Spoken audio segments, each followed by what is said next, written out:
Як ви бачите, ми зараз разом з паном Володимиром в студії в Zoom для того, щоб провести 10-хвилинку по заданим темам.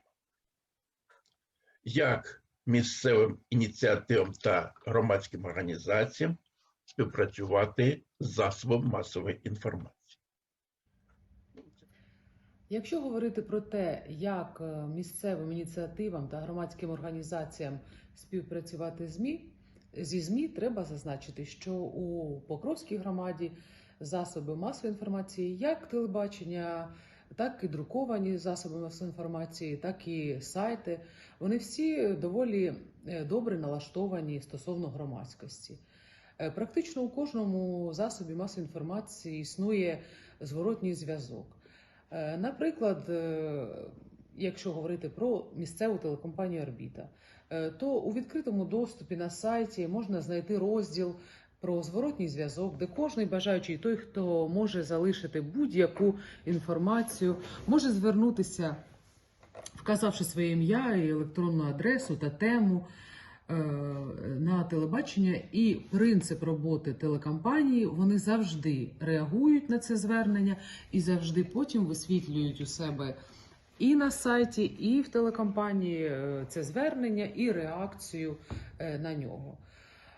Тому я хочу сказати, що всі засоби масової інформації нашої громади, вони налаштовані, ми з ними маємо комунікацію як прес-служба міської ради, і вони всі говорять про те, що вони налаштовані співпрацювати з громадськістю, вони завжди готові до діалогу, готові почути громадськість, завжди врахувати їх думку і відреагувати на якесь проблемне питання.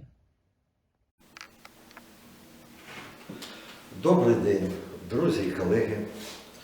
Я головний редактор медіагрупи Академії В'ячеслав Медведєв. В медіагрупу Академія входять газета, радіо і телебачення. У 2014 році ми разом з волонтерами міста, а також штабом АТО створили проєкт «Студія Наш дом», який плідно працював весь цей час. Сьогодні у нас питання журналістське таке. Яка взаємодія між громадськими організаціями і журналістами? Як правильно її зробити?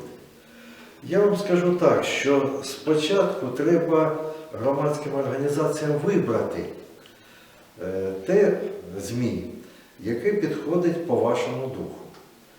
А у нас кажуть, якщо редакційна політика ЗМІ співпадає з ідеями громадської організації. Можна чи корисно налагоджувати зв'язки зі ЗМІ. Наприклад, я можу розповісти, які зв'язки з громадською організацією «Печенеги». І тому журналісти наші навіть в цьому питанні більш стали досвідченими і могли на різних заходах навіть питати у інших, третіх осіб вопроси кваліфіковані. Що потрібно знати журналісти, думають, а з якими намірами нас запрошують? Наприклад, запрошують на якийсь захід, чи запрошують на прес-конференції. В чому мене збираються переконати?